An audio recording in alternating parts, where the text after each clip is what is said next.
You don't even know why. You open your eyes and the room hasn't changed.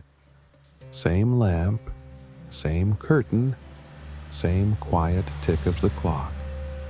But your chest is tight. Your hands curl slowly, as if bracing for something that isn't coming but still might. You sit up and hold your breath like a child waiting for thunder. No storm, just stillness. But the fear stays. It doesn't rush in, it's already there like it never left. Like it curled beside you while you slept. You try to pray, but the words don't form. You try to stretch, to move, to shake it off. But it clings. It whispers that something could go wrong today, even if nothing does. And part of you believes it. Because sometimes fear doesn't shout. It simply waits for you to open your eyes. You used to hide under blankets, thinking they could protect you. You remember the glow of the hallway light, the sound of your father's voice reading scripture to himself behind the bedroom door. He didn't know you listened. You were too afraid to sleep until you heard him whisper, "The Lord is my light. Whom shall I fear?"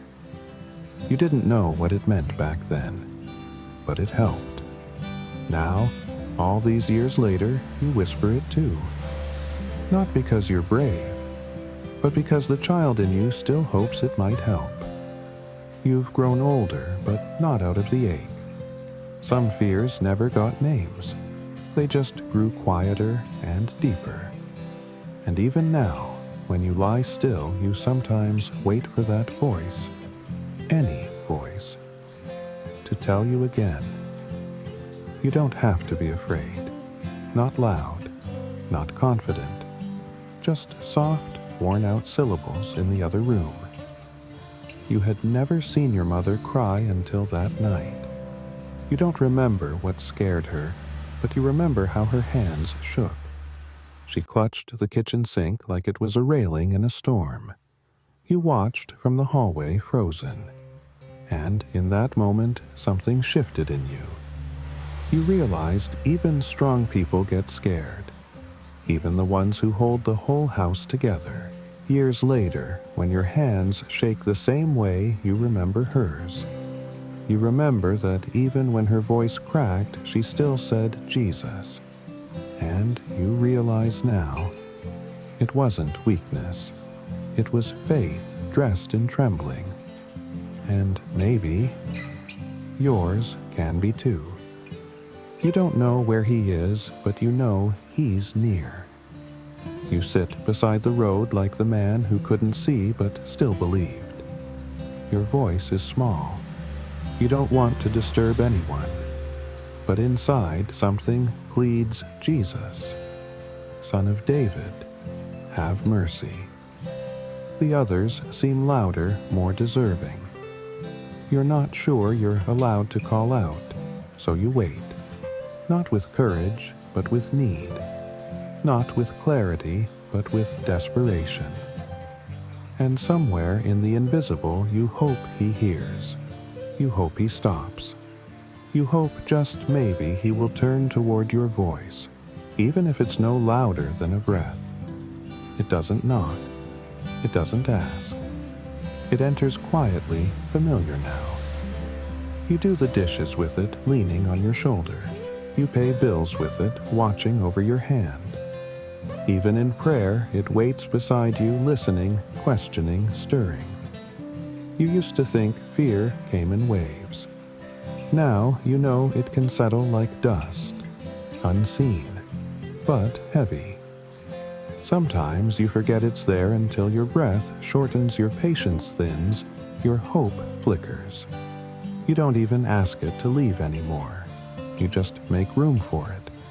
Like an unwelcome guest you're too tired to evict. But today, you wonder if someone else might sit with you too. Everyone else seems so sure. They walk with purpose. They sing with strength. But you feel small in the crowd, invisible and afraid. You press through the noise, the busy prayers, the raised hands, hoping he might notice the quiet one. You don't need him to speak. You just want to know he sees. You reach out, unsure. You touch the edge of something sacred, and everything slows. No lightning, no spectacle, just the weight of his attention turning to you. You carry it so long, it feels like your name. People say you're cautious, sensitive, quiet. But deep down, you know the truth. You're afraid of falling, of failing, of being forgotten, of hoping too much. You start to wonder if God sees you as fragile too, if he avoids your prayers because they're too heavy. But something stirs. A verse you don't even remember learning. Fear not, for I have redeemed you. I have called you by name. You pause, because it says name, not label, not fear, not failure, your name. And for a moment, that feels possible again. You don't say it out loud. You can't. The words feel clumsy, too raw, too much. So you keep it buried, like a folded letter you never sent. But he sees it. And instead of asking, he kneels, not above you, but beside. His presence doesn't demand a confession. It offers comfort. No sermon, just nearness. You feel the warmth of being seen without performance. You don't have to explain the fear. He already knows. And still, he stays. You've learned how to hide it well. You smile, you nod, you quote verses. But behind your eyes, the questions never sleep. What if it happens again? What if I can't handle it? What if no one knows how afraid I am? But then you imagine his gaze. Not judging, just holding. You see the eyes of someone who has known Gethsemane, who has sweat sorrow and cried out alone. He doesn't flinch at your fear. He carries it gently like a bruised wing in his hands. And in that stillness, your panic begins to settle. Not because it's gone, but because you're not facing it alone. There are nights when breathing feels like a task. You count the seconds. You try to calm the waves inside. Your body curls in hoping fear will pass like weather. It doesn't. Not always. But something else happens. You feel him not rushing in, but already there. Not fixing, just staying. Like a quiet shadow against the night wall. Like a breath that doesn't demand anything. He is not afraid of your fear. He doesn't need you to be strong. He only stays. And somehow, that becomes the first breath you can take. Because in the silence, nothing hides. Not the questions, not the ache, not the edge of old memories brushing up against the dark. You thought you'd be grateful for quiet, but now every still room becomes an echo chamber. Your own thoughts uninvited speak too loud. You try turning on the TV, the fan, the hallway light, but noise doesn't comfort like it used to. Because what you fear most isn't the silence itself, it's what the silence reveals. That maybe you are still afraid. That maybe no one is coming. That maybe even God has gone still. So you lie in bed, hands open, listening for something that won't hurt to hear. You didn't understand all the words, but the tone wrapped around your body like a blanket. She sang, soft like a secret only heaven could hear. Isaiah, Psalms. Her voice cracked sometimes, and that's when you listened harder. Now years later, you wish you had recorded her.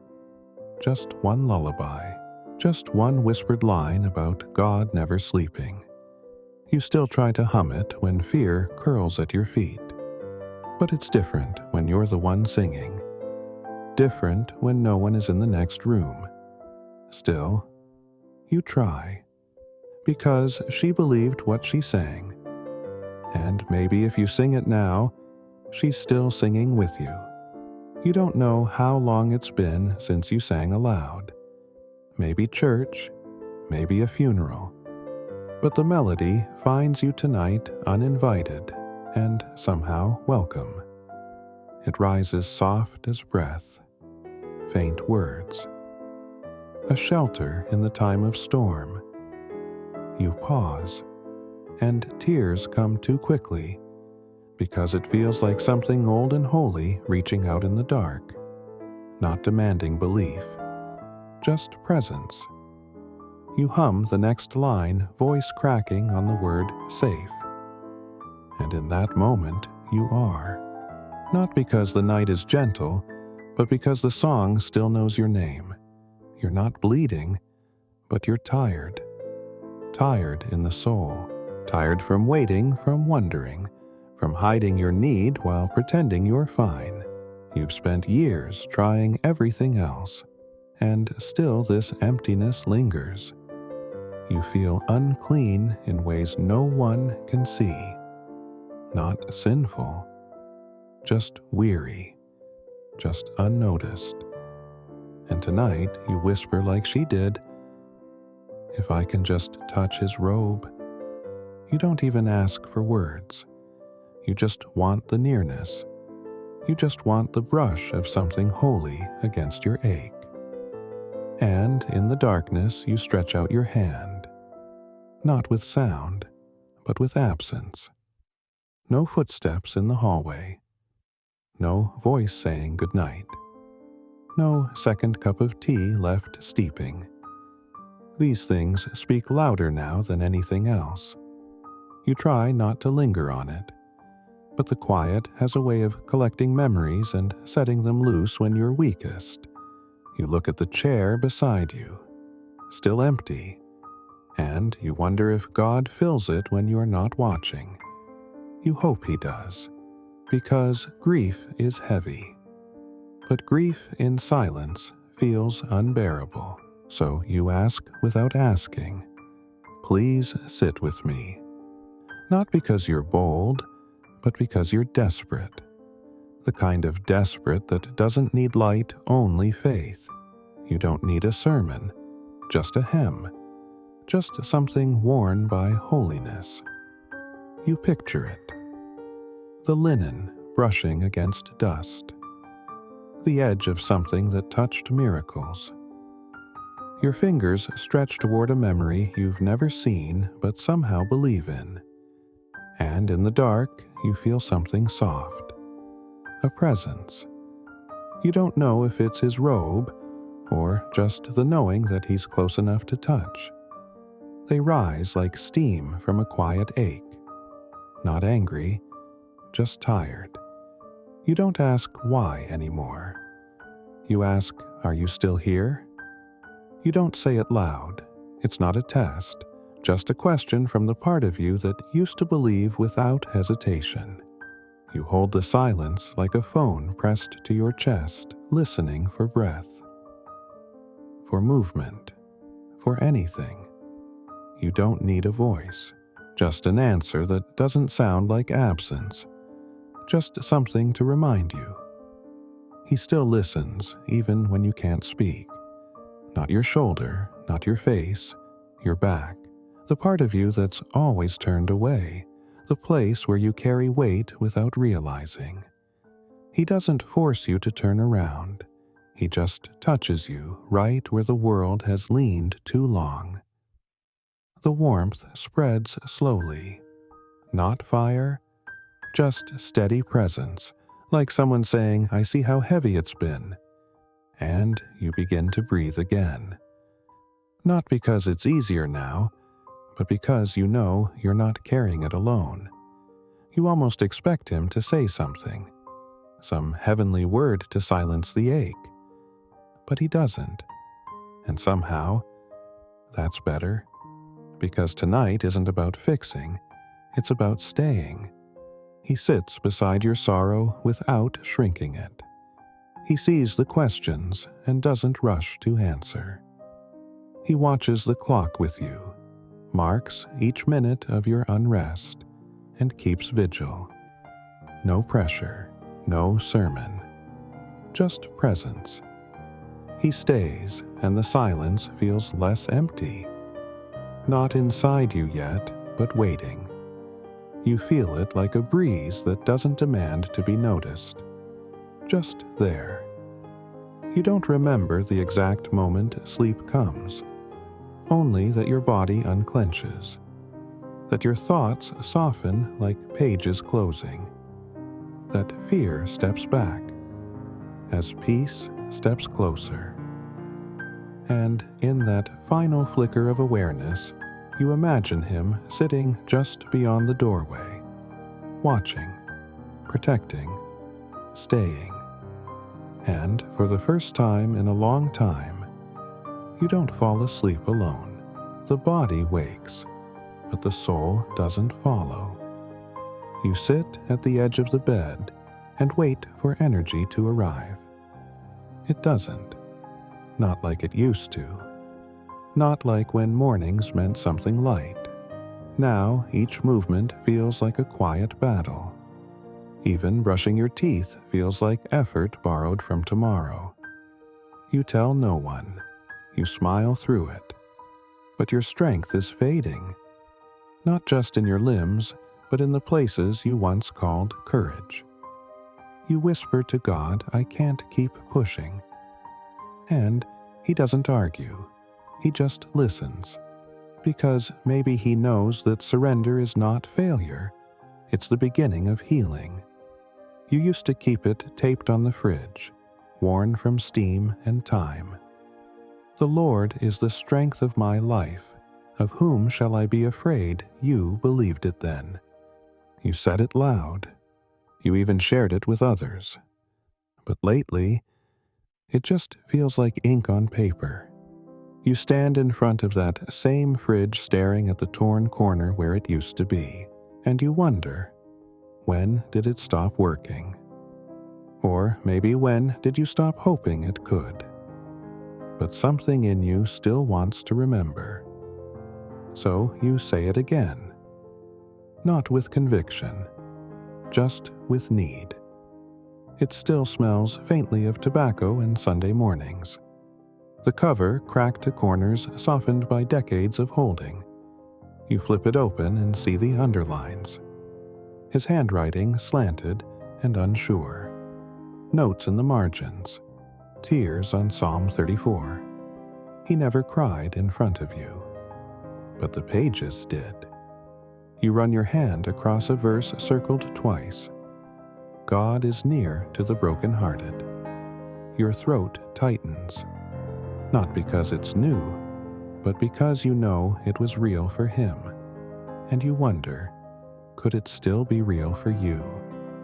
You close the Bible gently, not with doubt, but with reverence, because maybe the same God still listens through tears. The water stirs, others move. You don't. You've been here longer than you can explain. People pass you by with gentle pity or distracted silence. You tell yourself healing isn't for people like you. Not anymore. Not this late. But something in your bones still longs. Not for a miracle, but for a voice.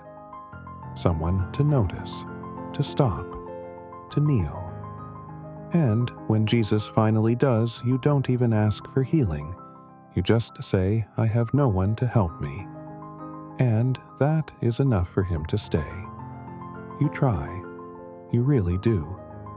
You close your eyes. You form the words. But the ache drowns everything. It's not just physical. It's deep. Like something in your soul is unraveling. And every time you bow your head, the pain gets louder. So you stop praying.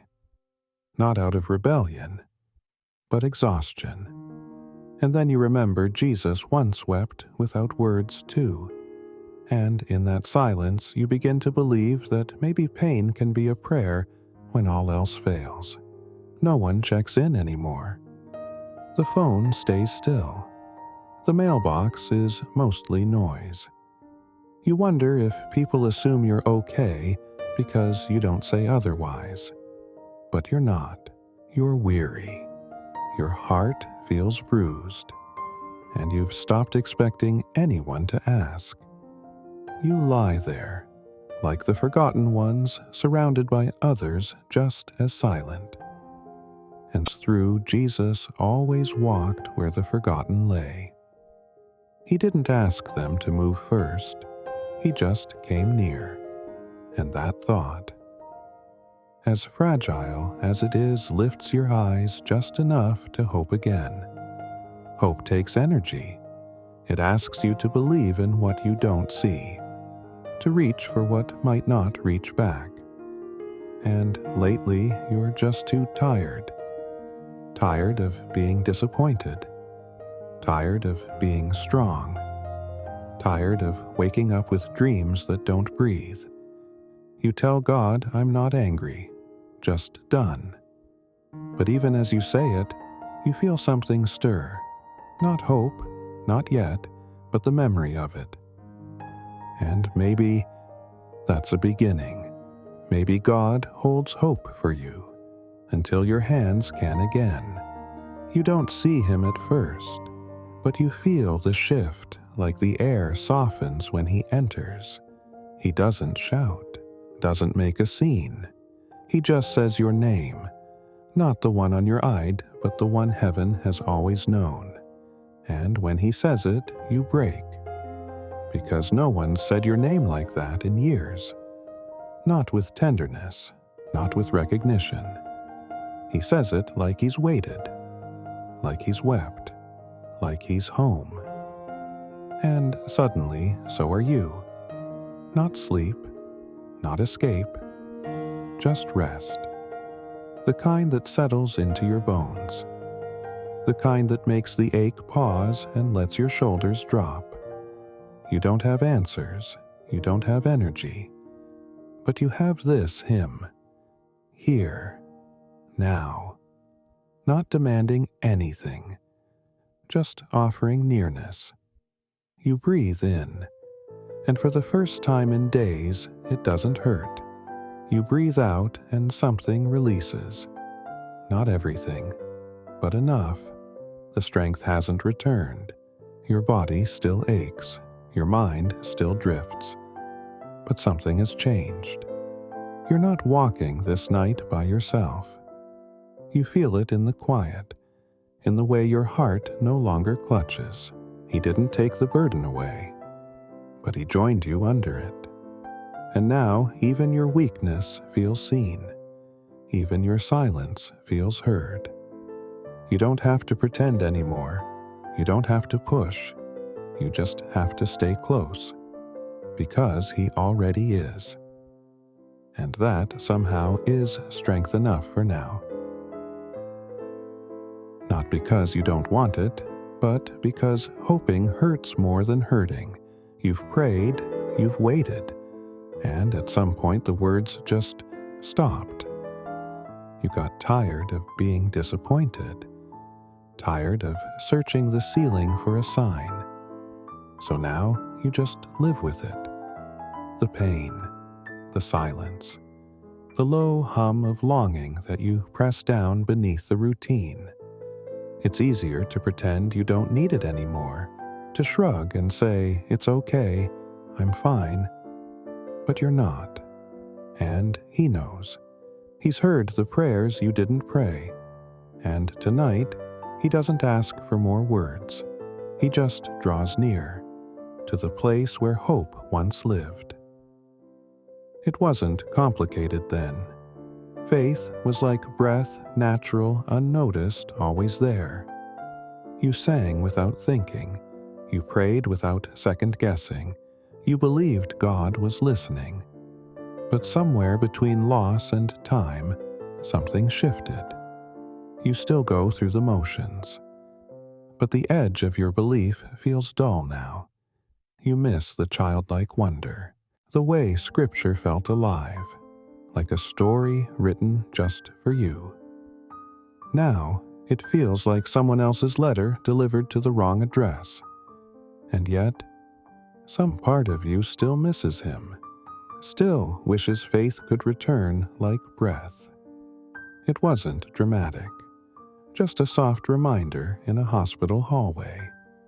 Someone passing by, holding a cup of coffee, whispered it like a secret you were meant to overhear. He still hears. You don't even know who said it. But it stayed with you, not as proof, but as a question. Could he really be listening? After all this silence, after all your distance, you hold that phrase like a pebble in your palm, turning it over, feeling its weight, not sure what to do with it, but not ready to throw it away either. You love him, you trust him, but you also doubt, and it makes you feel ashamed, like faith should be all or nothing.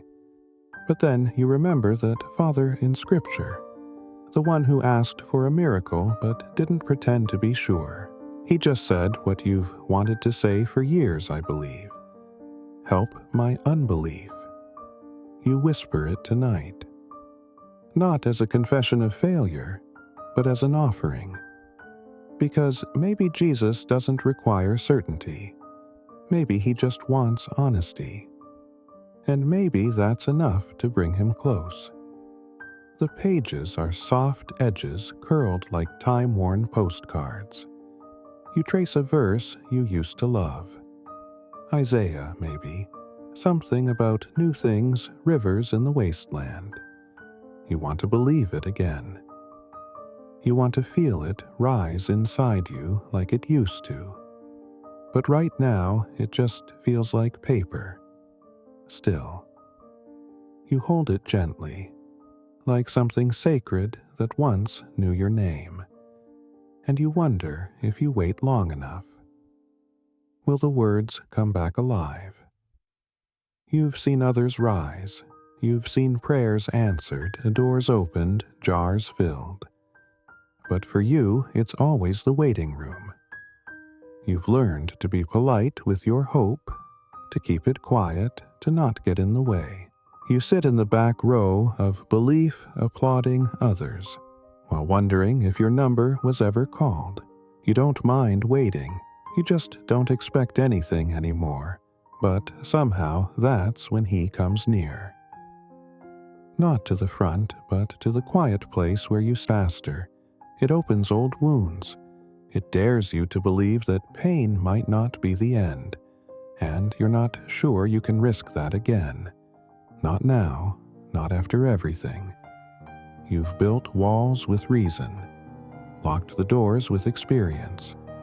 But hope, it knocks anyway, gently, patiently, not demanding to be let in, just waiting.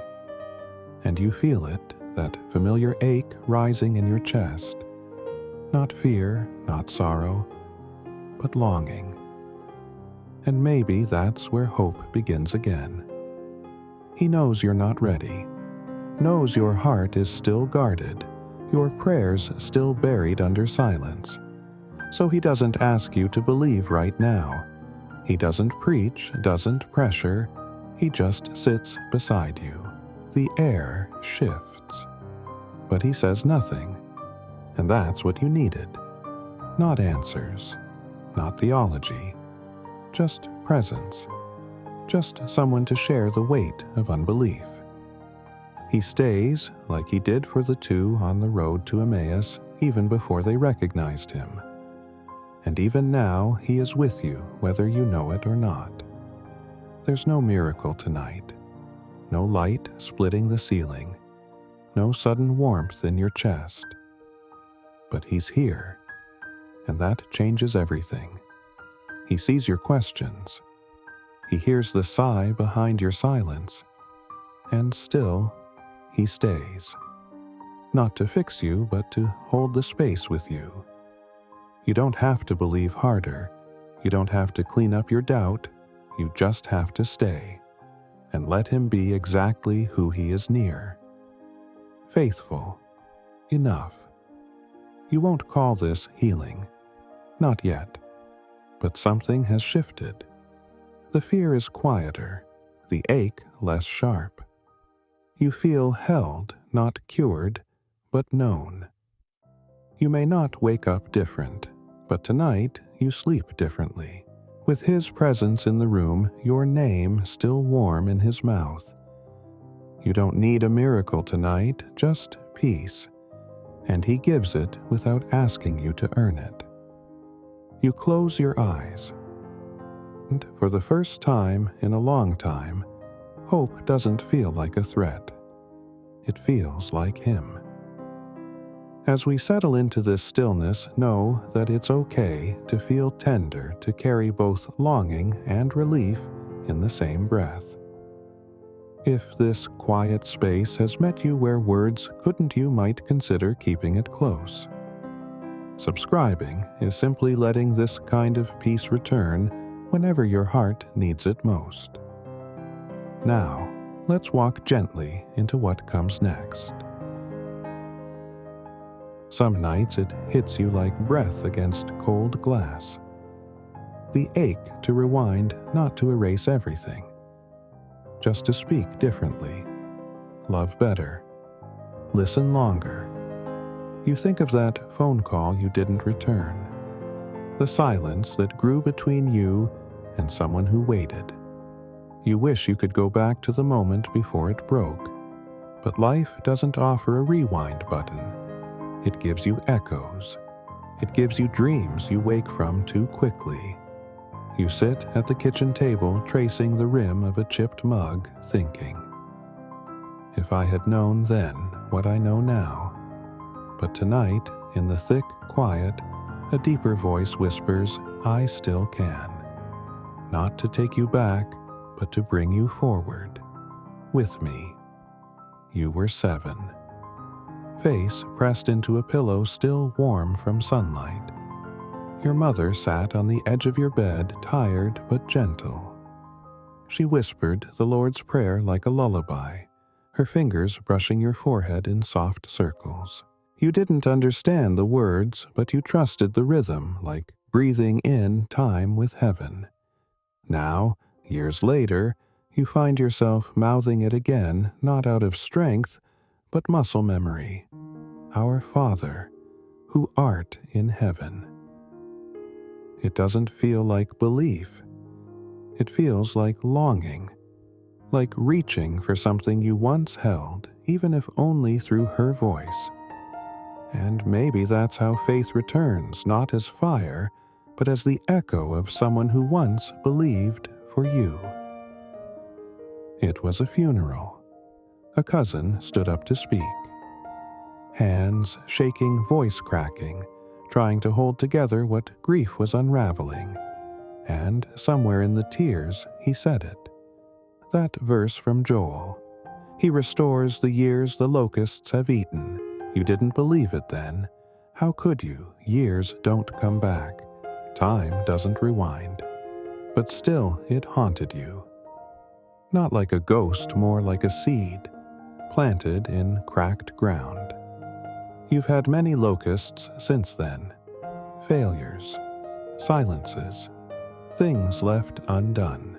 And tonight you whisper that verse to the ceiling, soft, not out of confidence, but as an invitation. What if he really does? You know what it's like to fail God quietly, not in rebellion, but in exhaustion. To not speak up, to pretend you're stronger than you are, to watch others walk forward while you stay frozen, afraid of what your silence has cost. Peter didn't curse Jesus in hate. He denied him in fear, like you did, not in one dramatic moment, but in hundreds of small ones. Now, like Peter, you're left staring at an empty shoreline, wondering if you're still wanted, still called, still loved. And just like Peter, you hear footsteps in the sand behind you. No rebuke, no blame, just a voice that says, "Come." Breakfast is ready, not loud, not sharp, just constant. It walks beside you into every room, waits in your chair at night, whispers into your toothbrush before bed. You've learned how to make peace with some things, but others, the words you never said. The times you chose silence over love, they stay. You try to bury them in busyness, in verses, in distractions. But regret doesn't die in noise. It only quiets, and in the stillness it speaks again. But tonight, instead of turning away, you let Jesus sit with you in the chair beside your memory. And for the first time, regret is not your only companion.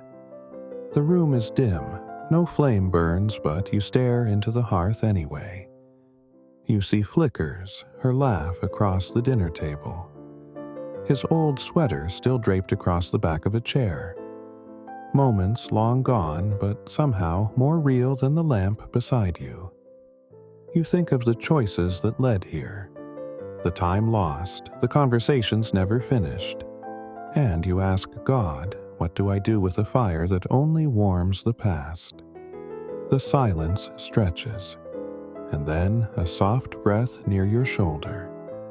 He's not asking you to forget, he's asking to sit beside you. So the memory becomes something shared, not something suffered. It doesn't echo, doesn't heal, but it's real, and it's time. You're not even sure who you're speaking to, the person you hurt. The person you were, God, maybe all of them. You've carried the silence too long. Built walls around it, called it maturity, but it was fear. You cry without words because sorry doesn't fix, but it opens. And sometimes that's enough. To begin, to let the light in, to let him in. He was never waiting for a perfect apology, just the courage to speak.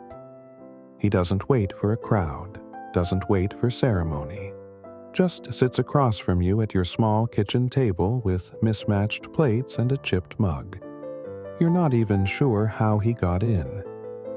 But he's there holding bread like it holds the world. And when he breaks it, something in you breaks too, not with pain, but relief. Because he didn't come to ask questions.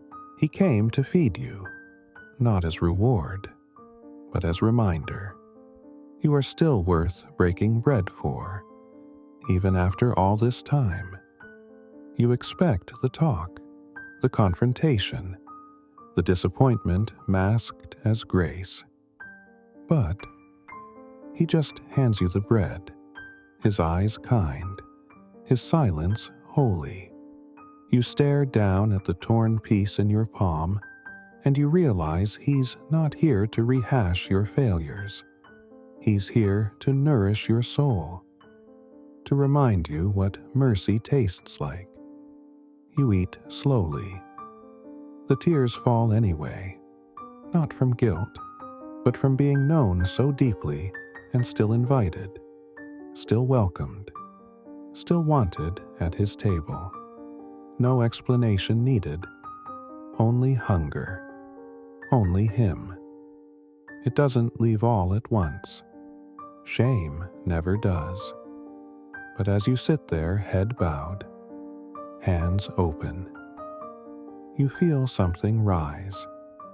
Not emotion, but weight. Like a heavy coat taken from your shoulders.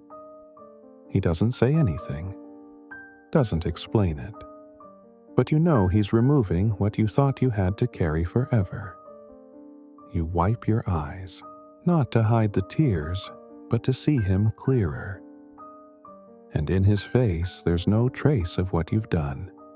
Only love, only peace, only the beginning of your return. It surprises you sometimes how long you've held on to faith and how little it seems to hold you lately. You've served, you've tithed, you've shown up. Your Bible is worn, your prayers familiar. But inside, it's quiet. Not peaceful, just hollow. You sit in church and nod, but something doesn't connect anymore. The words pass through you like wind through an open coat. You wonder if this is what long faith becomes, steady but distant, loyal but lonely. You don't doubt him. You just miss feeling him. You whisper, "Have you forgotten me?" And somewhere deep, you sense the answer is no. But the silence still aches. He wasn't polished. His collar was always crooked, his notes scribbled on yellowing paper. But when he read scripture, something inside you stood still. You were young, sitting on the edge of the pew, hands folded, heart open. He'd pause on certain words like they were alive. God is near to the brokenhearted. You still hear that line when the room gets quiet. His voice trembled once as he said, "There's never been a moment God looked away from you." You didn't know then you'd need those words later. Now, you carry them like a folded letter in your pocket, faded but never discarded. Still delivering hope in whispers. No congregation, no music sheets. Just the tune that surfaces when dishes pile, when night stretches too long. You don't sing loud, your voice isn't what it was. But you hum. A verse here, a refrain there. Jesus. Jesus, how I trust him. It doesn't feel like worship, it feels like breathing, a kind of remembering. You used to belt these songs in church robes. Now they come like breath in the quiet, soft, unsteady, but real. And in that gentle thread of melody, you feel something loosen. Not the loneliness, but the fear that you've been forgotten. Because the song still finds you. And maybe he does too. You stayed. You kept the rules. You honored the name. And still you feel overlooked. You watch others return with stories of rebellion and mercy, arms lifted in welcome. And you fold bulletins. You show up early, leave last. But deep down, you wonder, does anyone celebrate the faithful? The ones who didn't leave but lost joy anyway. You hear the music of the feast but stay just outside the door. Then one day, Jesus steps outside. No anger, no speech, just a look that says, "I saw you." And suddenly, you're not outside anymore. You still pray, but it feels like reciting someone else's script. No tears, no trembling, just words. You light the candle, open the book, and go through motions that once moved you. Now, they feel like pages in a language you forgot. You long for fire, but get flickers. You miss the weight of his presence, how it once made you weep without knowing why. You whisper, "Lord, is this still faith if I don't feel it?" And something in you knows it is. Because even dry ground can hold a seed. And maybe this silence isn't distance, but depth. Their joy is bright, undeniable. Raised hands, eyes closed, voices loud with gratitude. You smile but quietly step around them. Not out of jealousy, just out of weariness. You don't begrudge their celebration. You just feel like a foreigner in it. They're feasting. You're fasting, though no one sees. You slip past the dancing and take your place at the wall. Still present, still faithful, but unseen. And yet even here you feel eyes on you. Not theirs. His. And suddenly, you're not watching from the outside anymore. You've had joy before. You remember it. But now it feels like an old friend who stopped writing. You wonder if joy belongs more to the young, the healed, the whole. You've watched others bloom while you stayed still. You tell yourself it's okay, not everyone dances. But truthfully, you ache to be surprised by gladness again. To laugh without guarding it. To feel warmth that isn't tinged with loss. And in that silent wish you sense him not fixing, just listening. As if joy isn't gone, just waiting for permission to come back in. You don't see him enter, but suddenly he's there, beside you, in the middle of a hymn you can't finish. He doesn't say anything. He doesn't need to. His closeness does what words can't. He matches your breath. He lets the silence stay. There's no performance here, no expectation, just nearness. And it undoes you. Because he didn't choose the stage. He chose the seat you thought no one would notice. The one beside the quiet heart. Yours. He doesn't hurry joy. Doesn't fake lightness. He's content to sit in your sorrow without pushing it away. That's what stuns you. Not his glory, his gentleness. You've seen plenty of people try to cheer you up.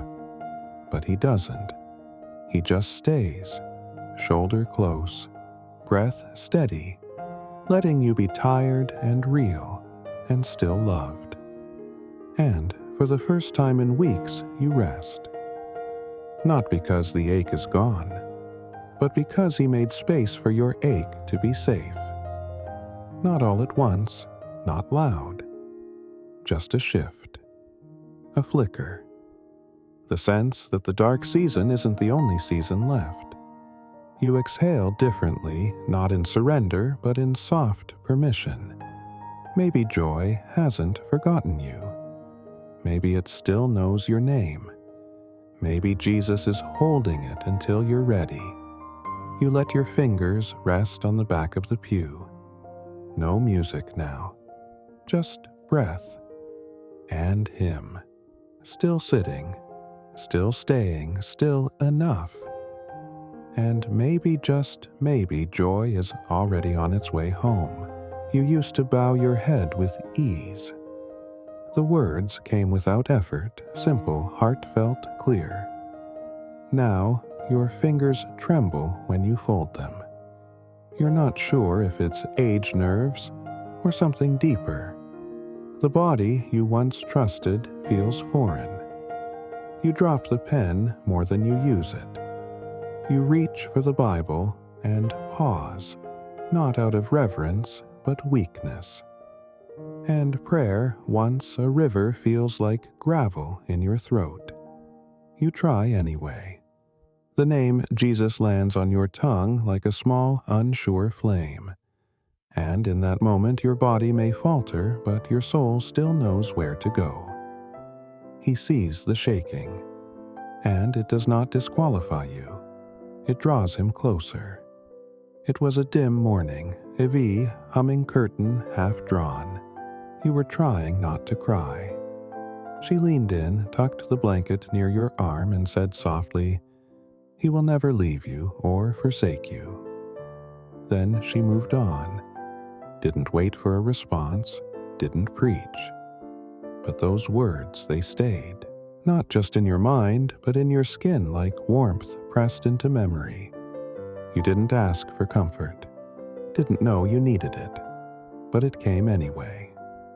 And now, whenever the silence stretches too long, you return to her voice. Because somehow God used her gentleness to write scripture into your ache. The room is white and humming.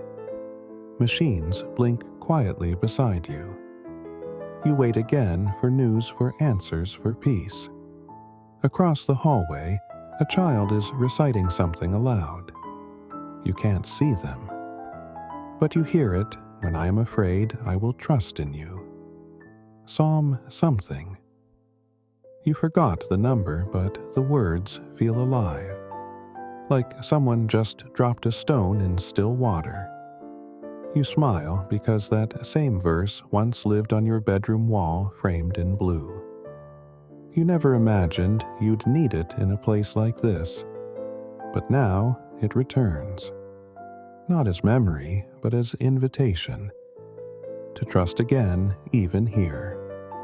You can't do it yourself, not anymore. There are days you wish you could walk in proudly, carry your own weight, offer your own strength. But that's not your story right now. You are the one who has to be carried, not by choice, by necessity. You feel the hands holding the corners of your mat, loved ones, prayers, perhaps angels. And then you're before him. No words, just breath. You expect him to be busy, to look over you, but he's already kneeling, already watching. And he says nothing about the hole in the roof, only something about your worth. You don't like asking, don't like being helped. You joke about it. I'm fine, you say, even when you're clearly not. Because what if they're tired of holding you up? What if your need is too much?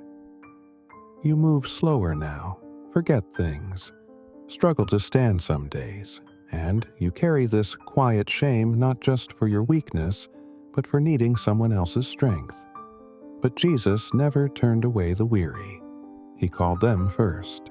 And when you whisper, "I'm sorry, I can't do more," he answers, "You don't have to. Let me be enough." You're not angry, just tired. Of being seen but not touched, of hearing but not being heard. People mean well, they offer verses, say they'll pray. But when the weight comes, no one moves. You're left in the dust like the ones who never quite made it to the pool. You try to smile, but it wears thin. Because being visible is not the same as being carried. Still, in the space where others step back, a shadow falls across your chest. You open your eyes, and he is already bending low. It's not rebellion, it's surrender. The kind that comes when you've worn the brave face too long. You whisper it in the dark, under the hum of machines, while others sleep. Why this, why now? Why still no lightning strikes, no booming voice? But a silence settles that feels less like absence and more like listening. You realize you're not demanding answers. You just need to be heard. And somehow you are. In the stillness, you sense a breath near yours, not fixing, not leaving, just staying. And the question doesn't feel as heavy anymore. You don't expect him, you're not looking. But suddenly, he's there. He doesn't ask what hurts, doesn't analyze your records. He just lays a hand on your shoulder, warm, solid, real. And in that single touch, your body relaxes. Not because it's fixed, but because it is finally seen. You've been poked, scanned, measured, but not touched like this. Not gently. Not personally. Not as if your soul mattered more than your symptoms. And in that holy quiet, you realize he touched you before he changed you. And maybe that is the deeper miracle. The word still hangs in the room. Malignant, chronic, degenerative. Whatever it was, it tried to define you, tried to steal your future. But his presence interrupts the fear, not by removing it, but by sitting in the middle of it and not flinching. You hold the paper in one hand, but your other rests in his. And for once, you feel steadier than the news.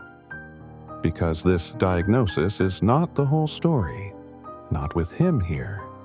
Not when he refuses to let you face it alone. Not cured. Not rescued. But held. You didn't realize how much you needed arms until you felt his. They don't lift you out. They gather you in, like a parent gathering a child after a hard fall. You bury your face into mercy, not trying to be brave anymore, just trying to rest. He lets you. He holds all of it, the confusion, the questions, the slow ache. And you finally let go of the need to fix anything, because you've never felt so known in the middle of so much unknown. And maybe healing begins with that. They said it would dull, that grief fades like a sunset, slow and kind. But yours didn't. It shifted, changed shape, some days sharp, some days quiet, but always there. You thought you'd reach a point when memories wouldn't sting, when their meme wouldn't stop you mid-sentence. But it still does, even after all this time. And you wonder, does that mean you're stuck? Does it mean you're weak? No, it means you loved. And when you love deeply, absence isn't just noticed. It echoes. And that echo is holy, even when it hurts. You don't mean to look. It's just there. Shelf, corner of the hallway. The frame you've moved but never boxed. Their smile frozen in a day your heart refuses to forget. You touch the glass sometimes, not to feel them, just to feel near. And suddenly you're back there, the sound of their laugh, the way they stood in the doorway. You close your eyes thinking maybe if you remember it hard enough it won't feel so far, but it does. And you exhale, tired. Then quietly you say their name, not to call them back, just to remind the silence they mattered. You hear it on nights when the house is still, not in the air, but in your chest. A soft melody woven through decades. She never sang loud. She'd hum while washing dishes or folding towels. It wasn't a performance, just presence. And now, even though the rooms are empty, the tune finds you. You try to hum it back, but your throat catches. Because some songs weren't meant to be solo. And yet as you sit in your chair, the hum returns. Faint. True. And you wonder if maybe she's not as far as the silence suggests. You know the story. You've read it 100 times. Martha running to Jesus, confused, tired, hurt. If you had been here, you understand her now. Not the words, but the ache beneath them. The desperate need to make sense of sorrow, to ask why, to say it out loud, and still believe he listens. You want to trust his timing. But part of you still wants what was taken back. You don't need a sermon. You need someone who doesn't flinch at the fire behind your tears, and somehow he stays. The world spins. Birthdays pass. New Year's begin. And still you carry this quiet weight. They talk about healing, about closure. You nod. You smile. But inside you're still at the moment everything changed. You've learned to function, to show up, but not to forget.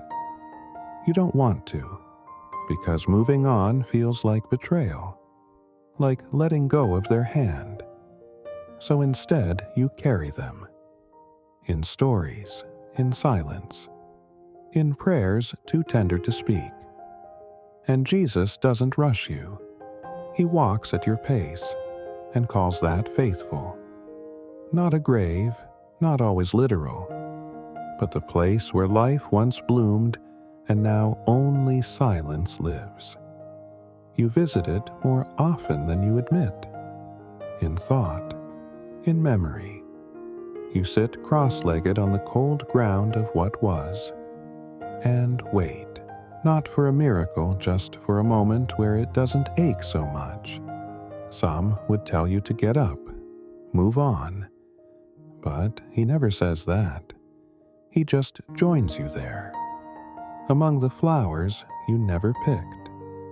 Among the words you never got to say.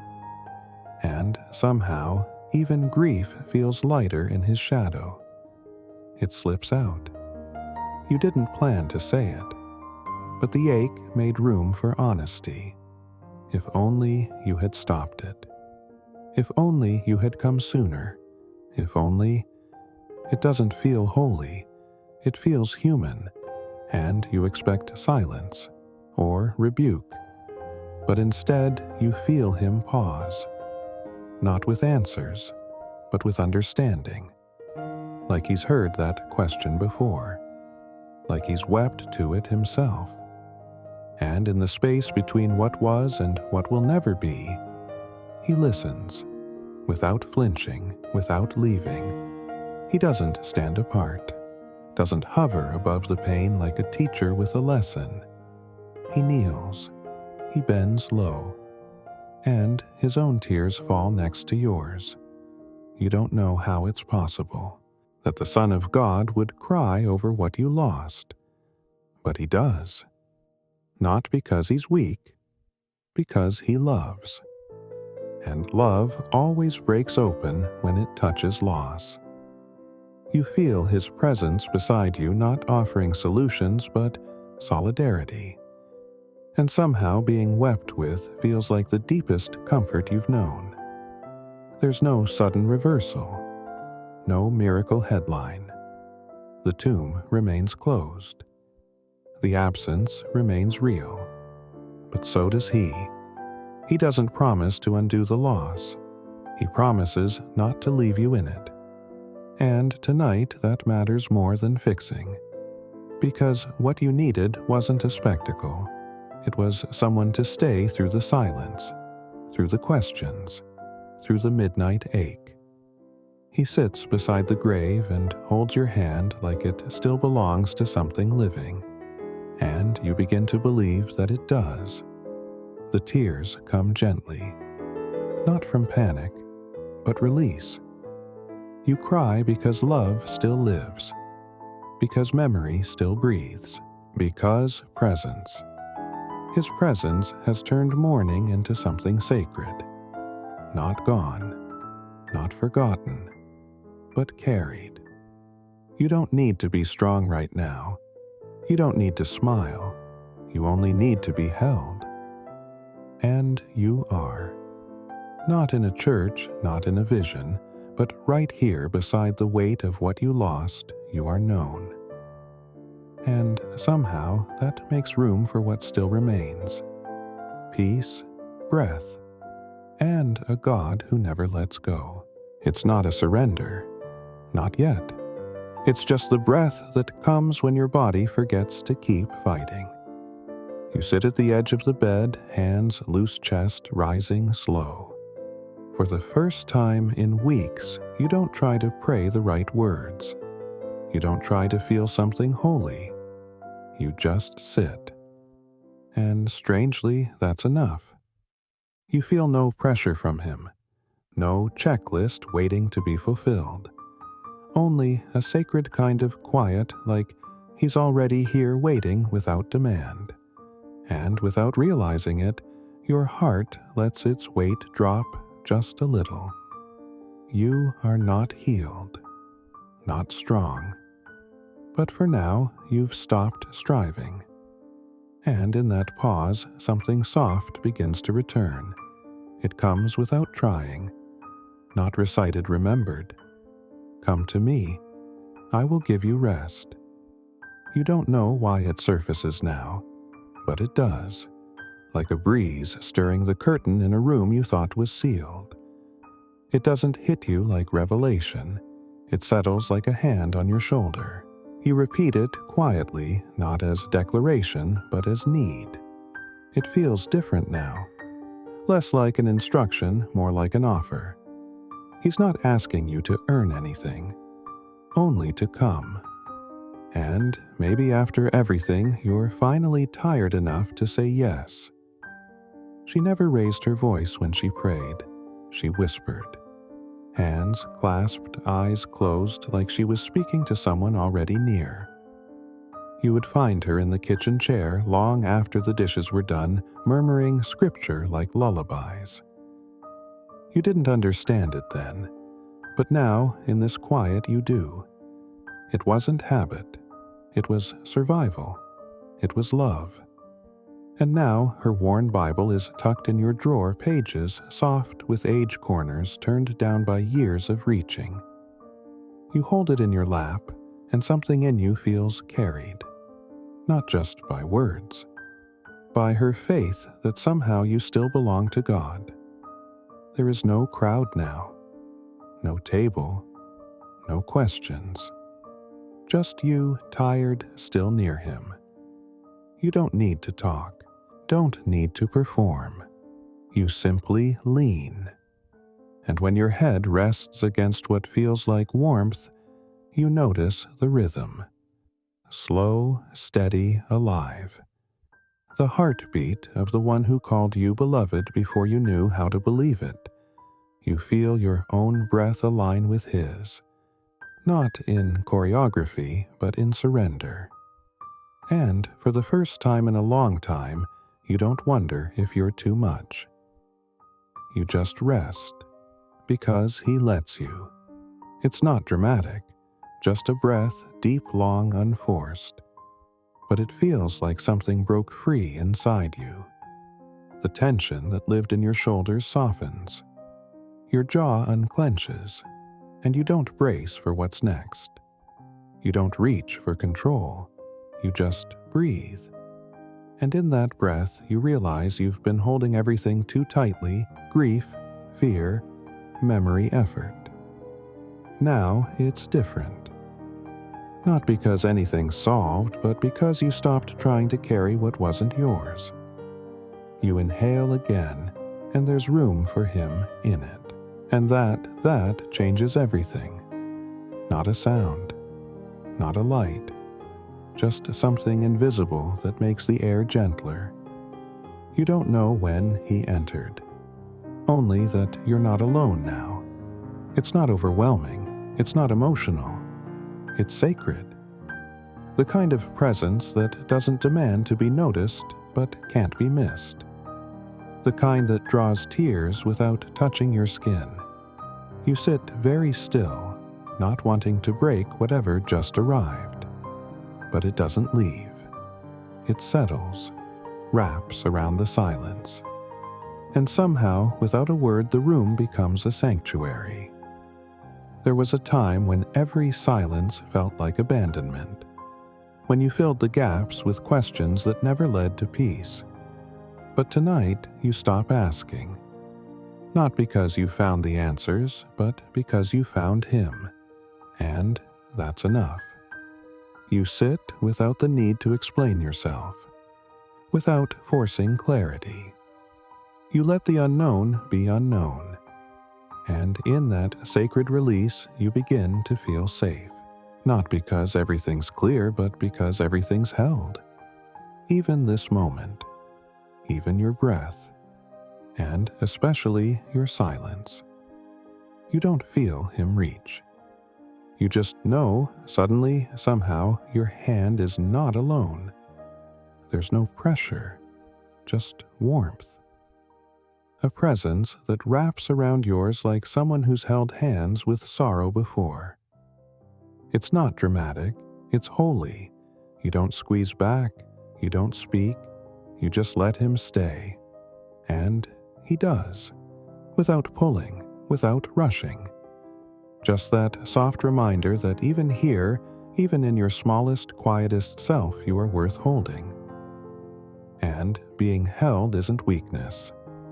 It's worship. No visions, no thunder, no words you'll write down later. Only breath, yours and his. Slow, unhurried. Aligned like a rhythm older than memory. You don't know if minutes pass or hours.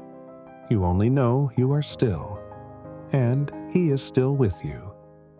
There is something sacred about not filling the space, about just existing in the presence of God without a single sentence. And it changes you. Not all at once, but deeply, like water softening stone. You breathe, He breathes, and that is enough. Not sleep, not escape, but rest, the kind your bones have begged for, the kind your soul forgot was allowed. You sit longer than you expected to, not because you have to, but because you don't want to leave. You feel your edges soften like light at the close of day. Nothing has changed outside this room, but inside everything is quieter. And at the center of that quiet, He is still holding your hand, still breathing beside you, still choosing to stay. You close your eyes not to hide, but to rest deeper. And that is worship. And that at last is peace. It doesn't feel like trust at first. It feels like breathing again, slow and without urgency. You're not demanding signs. You're not rehearsing prayers to be heard. You're simply here, still. And He hasn't left. There's no proof in your hand, but there's peace in your chest. You stopped trying to convince yourself He's good. You stopped waiting to feel strong. And in that stillness, something holy begins to bloom. It doesn't shout, it doesn't promise. It just stays. And so do you. This isn't the trust you grew up trying to perform. It's the trust that grows quietly when presence is more real than panic. And tonight, you don't need to see. You just need to stay. It's a memory that returns without invitation. A hospital room, hands trembling, silence so loud it echoed through your ribs. You remember thinking, I won't make it past this night. But you did. Not because you figured it out, not because someone fixed it, but because something unseen held you. And now looking back, you know it wasn't luck. It wasn't strength. It was Him. Not the Him of lightning and thunder, but the Him who stays in shadows and sits beside sorrow until it loosens its grip. He didn't say much then. He doesn't say much now, but He didn't let go. And somehow neither did you. Be still and know. You used to hear it as a warning, a way of saying, stop doubting. But now it feels like a whisper from someone who doesn't want you to perform. Be still. You don't have to fix anything. Don't have to pray the right way. Don't have to be fine. Just be and know. Not everything, not even much. Just know. He's near. You repeat the words as if they were written for your breath tonight. And somehow they fit better now. Like a song your soul forgot it knew. This time you don't read the verse, you rest in it. You don't hide the ache anymore. You reach, not because you've stopped doubting, but because you want Him more than you fear your questions. Thomas didn't betray Jesus with his doubt. He just needed to touch what hurt. And tonight, so do you. You stretch trembling fingers towards something unseen. You whisper, if you're really there, please, let me find you. And even in the not knowing, you feel a shift, not a response, a presence, like He's not offended, like He was waiting for this exact kind of honesty. You're not trying to believe perfectly. You're just trying to reach. And He's not pulling away. You used to think you had to smile through it, to say the right things, to pretend your belief was solid even when it was fog. But now you just sit in the truth. I'm not sure, but I'm still here. That sentence alone feels like worship. no hands raised, no words recited, just presence. And isn't that what faith actually is? Not certainty, but remaining. You offer him your unsure soul, without filter, without polish. And he receives it like treasure. You feel no pressure to perform, just an invitation to be exactly where you are, doubt and all. Not loud, not angry, just cracked open. Please, show me. You haven't left. It's not a demand. It's a plea from the part of you that still believes he might answer. You wait, you listen, not for thunder, but for breath. And slowly you sense it, not a voice, not a vision, just the weight of peace settling beside you. You say it again, softer this time. Show me you're still near. And though no miracle arrives, something in you breathes deeper. Maybe he's already showing you. Maybe he's already here. You brace for rebuke, but it never comes. There's no list, no lesson, just presence. He doesn't roll his eyes at your slow faith. He reaches for it, and with the gentleness of someone who knows what grief tastes like, he simply says, "Come closer." It doesn't sound like instruction. It sounds like love. You don't move quickly, but you move, because his tone tells you you're still welcome even with all your questions. You step into that grace unsure, unguarded. And he does not flinch. He draws near. You didn't ask, but he knew. He lifts your hand, and without a word he places it where pain lived. Not hidden, not healed beyond recognition. Still scarred, still tender. And you feel it, the ache of love that stayed. He doesn't use the moment to prove anything. He lets you feel the cost. And somehow that wound tells you everything you need to know. That he suffered, that he chose to, that he still carries proof for people like you who need to touch before they trust. And you do. Right now you trust. It surprises you. You're not trying to believe. You're just breathing. But somewhere between the breath and the memory, faith returns soft, unannounced. You are not convincing yourself. You're just not resisting anymore. You let go of the need for control. And what remains is a quiet confidence you thought you'd lost forever. You don't need the plan. You don't need the outcome. You just need him. And he's here. You say it slowly, like testing the shape of it again. I still believe. And this time you mean it. You didn't chase it, didn't script it. You just opened your hands. And it came.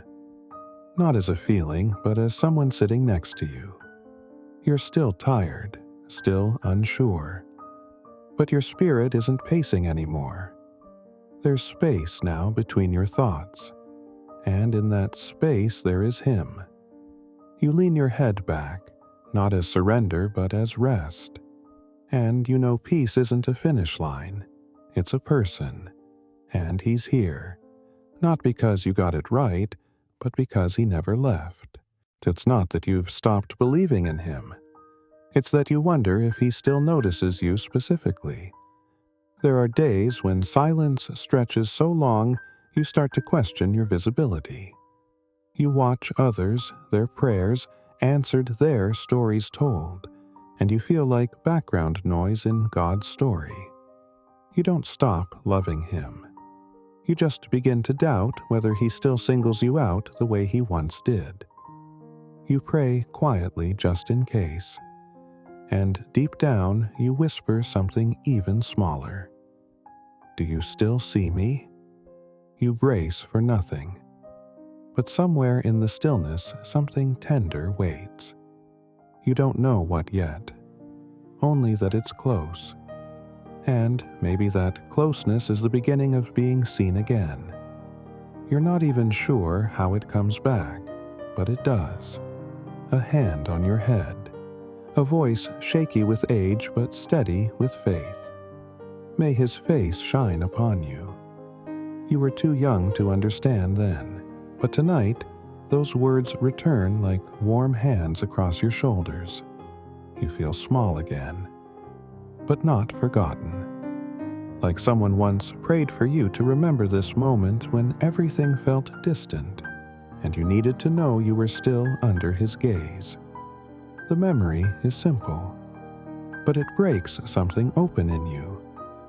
Blessing never expires. And somehow you know that whispered prayer still holds. It's not written there, not literally, but you feel it. A line from Isaiah or maybe the Psalms. You don't remember the reference. Just the weight of the words I have called you by name. It lands in your chest like a letter long unopened. You read it slowly, not aloud, but into your ache. You, called. By name. Not labeled. Not lumped in with the many. You. You don't argue with the verse this time. You let it land. And in letting it land, something sacred settles. Maybe he's never forgotten what he first called you. Beloved. The morning is too quiet, too still. Your hands tremble as you reach for answers but find only linens. He was supposed to be here. You gave everything. And now emptiness. You don't feel abandoned. You feel undone. You drop to your knees in the garden, grief pressing into your lungs. You whisper his name, hoping for echo. But the stone is rolled, the grave is bare, and your heart is breaking. You don't want explanation. You want him. And right now, even hope feels like a betrayal. You stay in the weeping. Because where else could you go? You scan the shadows. You listen for footsteps. But all you find is silence. You try to recall what his voice sounded like the last time you felt sure. But even memory feels muted now. You wonder if it was all emotion, all hope, not truth. You whisper again, this time quieter. Where are you? No sign. No vision. Only stillness. You sit in it. Not because you've given up, but because there's nothing else to do. You've searched every way you know how, and now you wait. Because even when you can't see him, something in you still believes he sees you. You thought the empty tomb would bring joy, but instead it feels like absence, proof of something unexplainable, but not yet comforting. You stare at the space where he should be, and fear grips you. What if he left without you? What if resurrection happened for everyone else? You touch the stone, cold, real, and your heart aches for what you can't hold. Miracle doesn't feel like relief. It feels like distance. You close your eyes and say what you're afraid to admit, Jesus. Did you leave me behind? There's no answer yet, just the echo of your own voice. But sometimes God lets the silence make space for something deeper. You don't ask in anger.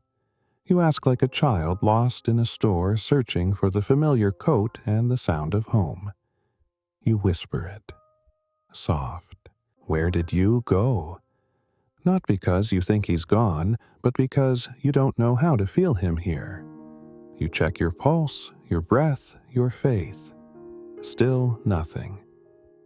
But the question lingers in the air like a leaf that hasn't yet landed. And somewhere beyond your sight, something stirs. Not in you, around you. Like the world is holding its breath. And then a voice. one word, 2 syllables. The sound of heaven wrapped in your name, not shouted, not demanded, just spoken like he's been waiting for your eyes to lift. Mary, he said once, and everything turned. Tonight, he says yours, not in thunder, but in the tone only he uses, the one that knows every memory, every failure, every prayer you couldn't finish.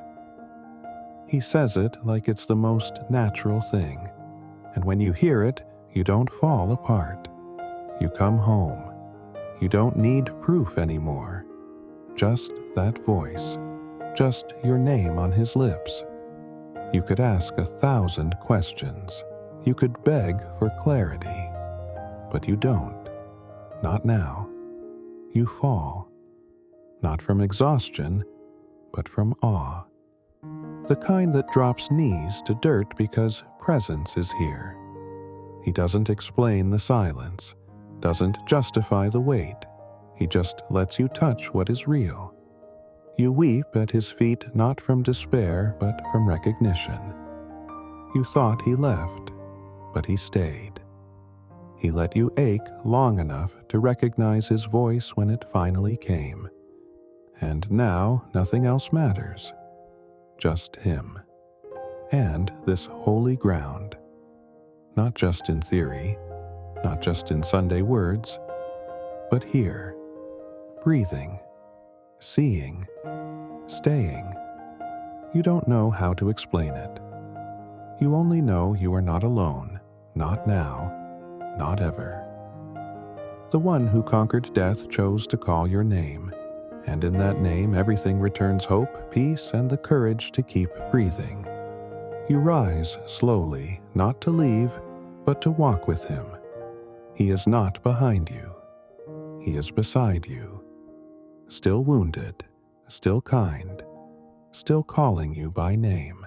You still feel it sometimes, a flutter in your ribs, a pause before sleep. But it doesn't command you like it used to. It visits. It doesn't stay. And when it comes, you don't run. You breathe. You remember. He's been here before. He didn't walk away then. He won't now. You're not fearless. You're just no longer ruled by fear. You walk through your days lighter. Not because the weight disappeared, but because you no longer carry it alone. Even in moments of quiet dread, you return to that whisper peace. I am still with you. And somehow you believe him. Most days that's enough. It catches you off guard. A corner of the room that used to feel heavy is now warmed by sunlight. You pause. Not because the light is new, but because you're finally still enough to notice it. There was a time you feared you'd never feel brightness again, that grief and dread would blur every edge. But now a window, a beam, a moment of gold on your skin. You stand there not chasing it, just receiving. You don't rush, don't analyze. You just feel it. And for the first time in a long time, the light feels like it belongs to you too. Like he placed it there on purpose. Not loud, not bursting, but near. Like a companion walking just behind you, quiet steps matching yours. It doesn't push, it doesn't demand. It's the kind of joy that lets sorrow sit beside it. You laugh again, not because everything is fixed, but because some moments are beautiful enough to soften the ache. You hum old hymns while washing dishes. You cry during sunsets. You smile at nothing. And it feels like your soul has found a rhythm again, slow, gentle, real. You didn't earn this joy. You just stayed long enough to let it find you. You remember that story 10 healed, only one came back. You understand it now. Healing is so subtle sometimes you almost miss it. You almost forget what it felt like before, but tonight you don't. You feel the scar light against your skin and you whisper, "Thank you." No ceremony, no stage, just reverence, just honesty. You return not for more blessing, but because gratitude has become your worship. And in your quiet thanks you feel his eyes soften, like a friend receiving love without words. There was a time you begged for parting seas, for signs that shook the room. Now you ask for breath, for the strength to walk to the mailbox, for the calm to sit through silence. You've stopped measuring God by the size of his wonders. You measure him by his presence. Is he here? Is he near? The answer is always yes, and that's enough. Miracles are lovely, but nearness, that is life itself. And every morning, he meets you in coffee steam and birdsong in quiet. And it is enough, more than enough. Always. You used to sleep through it, or miss it behind heavy curtains of worry. But now you sit by the window. You watch as gold spills across rooftops, and something in you breathes with it. This day is new, not because yesterday is gone, but because mercy is real. You don't rush to make plans. You just let the light rise, like grace returning on schedule. And you whisper to yourself, "He gave me this again." You don't know what the day will bring, but this beginning, it holds the quiet weight of hope, not as a question, not as surprise, but as recognition. Through the unraveling, through the silence, through the ache that wouldn't end. He stayed. You look back now and see him in the places you thought were empty. The hallway, the waiting room, the long walks with no answers.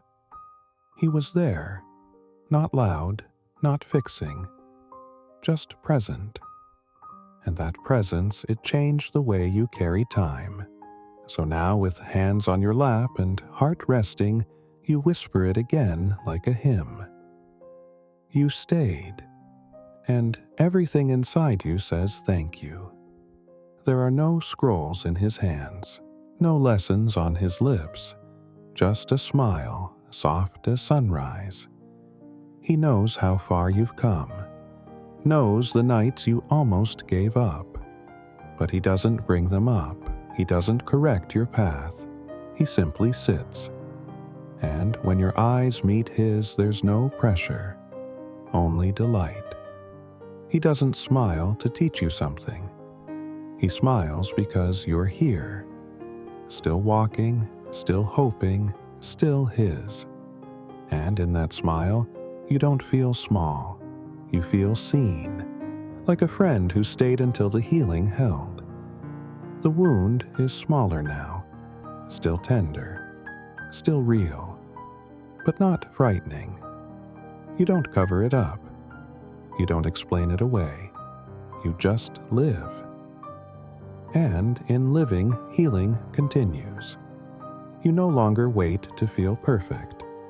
You no longer dread the days. You carry both ache and grace like matching threads. And the fear, the kind that once made you clench and hide, has loosened its grip. You still cry sometimes, still pause when old memories surface. But you're not afraid of what's unfinished, because he's still here, and so are you. It's become part of you now, not a visitor, but a resident. You don't wake up wondering if it will vanish. You know it won't, because it's not rooted in answers. It's rooted in presence, in the one who never left, the one who called your name, held your doubt, stayed through your silence. You carry him now, not in theology, but in breath. He is your quiet, your steady, your peace that doesn't flinch. You rise from prayer with nothing to prove and everything to receive. Because healing came, and this time it's staying. Pray for when you've walked through silence and still wonder if He's near. God. I know you've stayed, but sometimes it's still hard to feel you. I'm tired of pretending I don't need to be seen. So if you're here, please don't stop calling my name. Amen. Now, just breathe.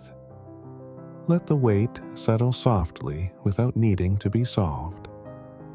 You've just walked through memories, silence, healing, and stillness, and through it all, He never left. Even when you couldn't feel Him. Even when the prayers were whispers, not words. You have been seen. Every ache, every breath, every question. You're not broken because you're still healing. You're not behind because you still need comfort. He stays not only in the miracle, but in the ordinary night where you sit right now. So take your time. Let your shoulders drop. Let your heart stop bracing. You are safe here. You are held in a love that never demands performance. A love that lingers through the dark and whispers your name in the quiet. And as your eyes begin to close, may your final thought tonight be this: He is alive and He stayed. If this moment met you, where your silence had settled, if your soul softened even slightly under the sound of His name, you are not alone. This space was created for nights like this when you don't need more answers, just someone to sit with you in the quiet. If it brings comfort, you can subscribe not to follow, but to keep His voice within reach when yours feels too tired to rise.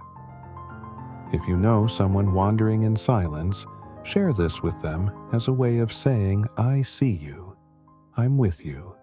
And if you feel safe to do so, I would be honored to hear your story in the comments.